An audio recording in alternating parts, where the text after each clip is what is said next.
Thanks for tuning in. Today is another episode of Chatting in My Closet. So here we are in my closet. And the theme of today's episode is resellers. Luxury resellers, and do they ruin it for everyone?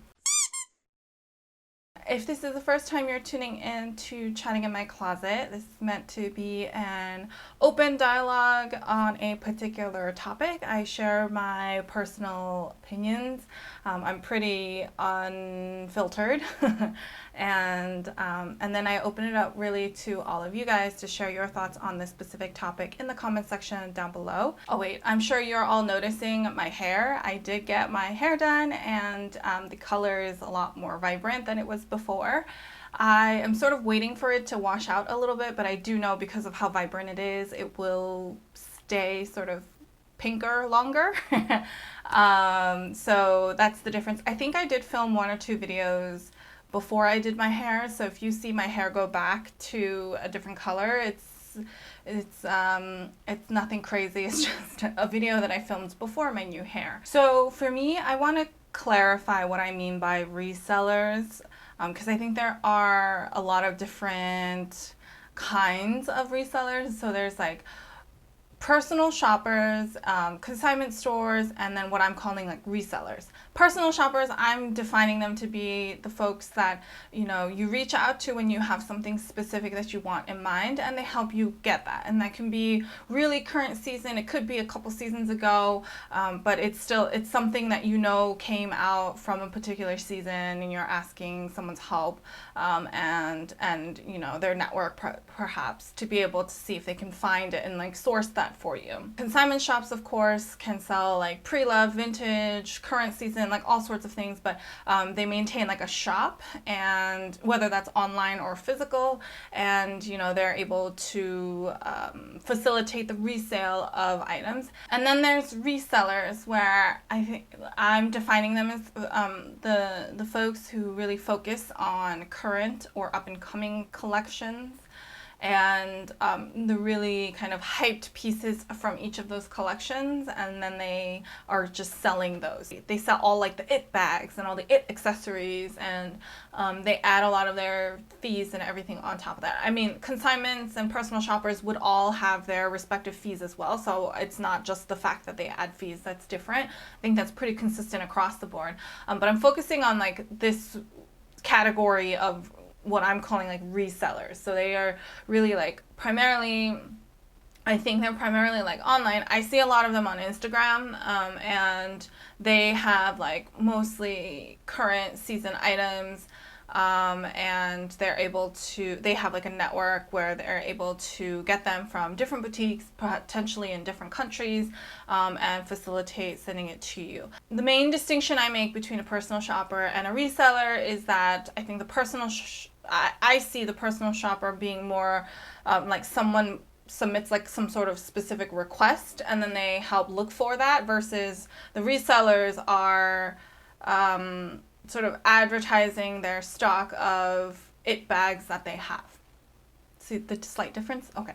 I also wanted to share that I have not personally used any resellers before or personal shoppers yet, so I don't have any first-hand experience. I am not a reseller myself, so I do not know how the full process goes. I've seen some things online, so I've made some assumptions along the way based on what I see and know.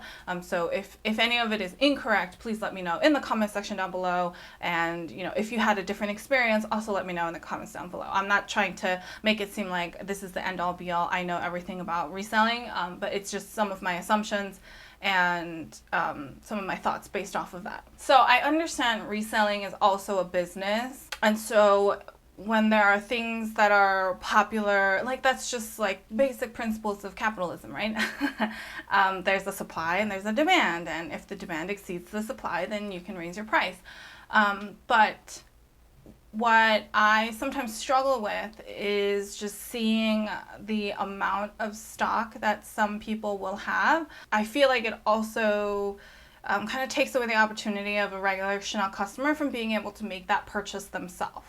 you know, being able to go into the boutique and like, oh, had good fortune, think that the bag lords and like, you know what I mean, came upon a piece that they were looking for and being able to get it straight from the boutique. I feel like it takes away from some of that. I think some places do have actual stock, as in they will purchase the piece and hold on to the inventory.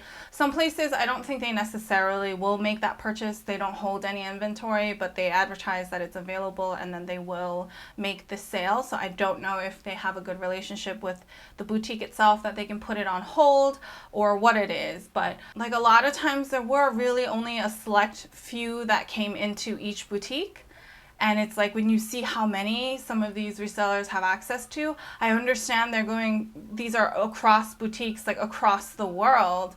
So it's not like, you know, all the boutiques in New York City that they're grabbing their inventory from. But, you know, I still feel like it ends up being a zero-sum game, right? If someone can get it through a reseller, then someone else can't get it from their own boutique because it, you know, was already sold through that reseller.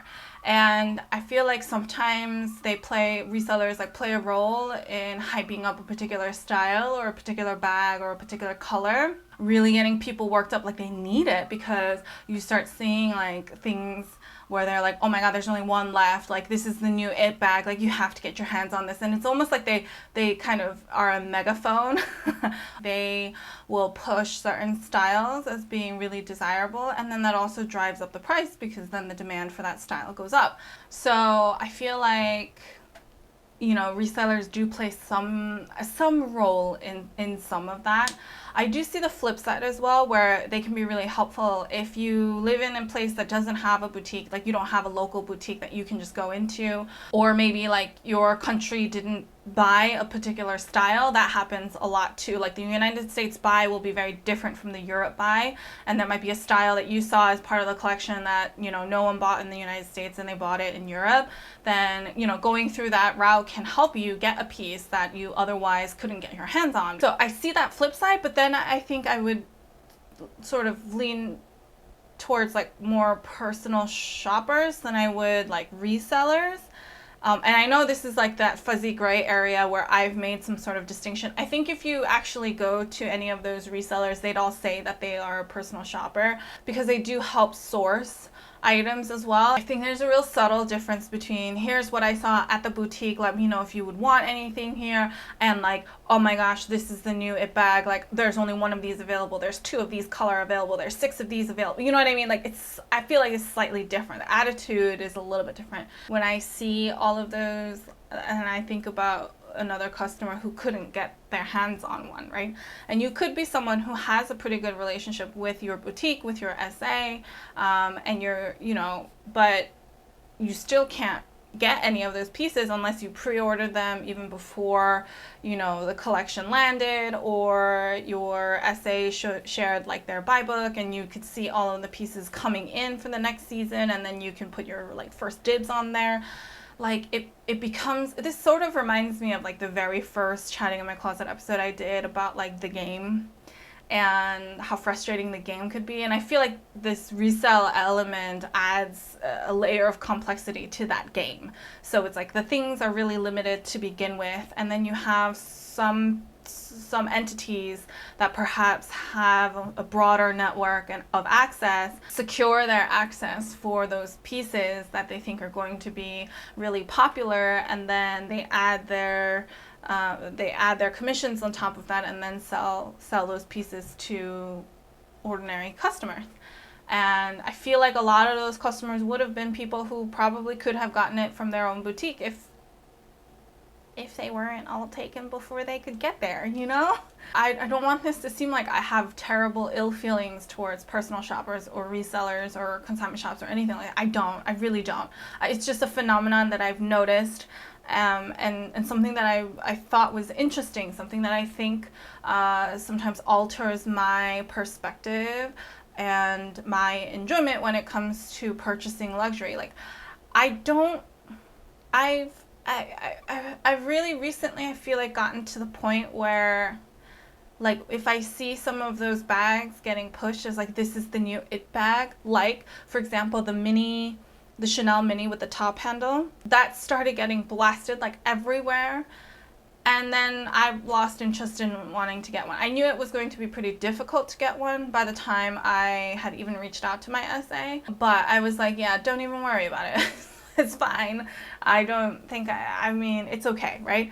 And I just moved on because I don't necessarily want to, I don't want the experience to be that difficult, and that sort of like level of pre-planning you need to have. So like 6 months when the show launches, you have to like make tabs of like the things that you like. Maybe you pre-order certain things, or maybe you don't, but at least you keep them in mind. And then like 3 months before the collection launches, you have to see if you can tell, you got to let your SA know and let them know like these are things that I really want. And like it becomes too much, you know. I understand like the things are limited, but I think for me it becomes just too much work to try and get a piece that I feel like shouldn't. I mean, the things cost an arm and a leg. I don't think they should be that difficult to get. The whole access to those items via resale plus a premium makes it very interesting that people would do it. And so I know the topic is sort of dramatic, like does it ruin it for everybody? And I mean, a part of me does think so, a little bit. A part of me thinks that way. And like, I don't want to be, I'm not trying to like attack anyone's livelihood or really anything like that. But I just think it can detract from the overall experience. Maybe some people really like the hunt, you know, like maybe some people like that thrill. I can totally understand that part too. I don't think I'm built for that. That's all. I'm not someone who personally revels in that. There's some things that I like, you know, like antique finds or, you know, things like that where I like that because it's sort of special. There was like a whole process and a journey to getting that piece that I know like doesn't really exist in mass production. And you know, it has like special meaning to me. But when it comes to luxury, like I don't really want it to be that difficult. I think when like pants cost $2,000 and bags cost $5,000 or $6,000, it shouldn't be that difficult. But let me know if you have a different opinion on that. Definitely let me know. So yeah, that's my thoughts on resellers. I mean, I sort of talked about Chanel right now, but of course there are Hermes reselling, which is like a whole other ecosystem, economy almost entirely. So there's that aspect as well. It's sort of broad across the board. It's not just specific to Chanel or Hermes necessarily, but personally, because those are the brands that I'm most interested in, I've seen the most like resale content around those two brands, but I'm sure they exist across the board. I don't want it to come off as like I'm really against resellers or personal shoppers, consignment shops, or anything like that. I'm not. I just think it's a really interesting phenomenon that for me sort of detracts the shopping experience a little bit, but doesn't mean I don't want, like, doesn't mean it has to stop immediately, you know. But yeah, let me know your thoughts on resellers and all that jazz in the comments down below. I do read all of them and I respond to all of them because that's the whole point of Chatting in My Closet. It's meant to be an open dialogue. So let me know, have you purchased from a reseller before? Like, what was your experience? Maybe you know a reseller, you know how some of the operations go, and maybe some of the assumptions I've made are incorrect. So definitely let me know in the comments down below. I'm looking forward to learning more from you guys. And as always, a day or two after my Chatting in My Closet episode, I will release a poll for the next topic. If you guys are interested in talking about one topic sooner than some of the other ones, then definitely vote on my community page so that I can take your input in and figure out what the next topic will be. But Chatting in My Closet happens on a monthly basis, so look out for the next one. If you have any topics that you would like me to discuss, then please leave those in the comment section down below as well. I will add that to the list of topics.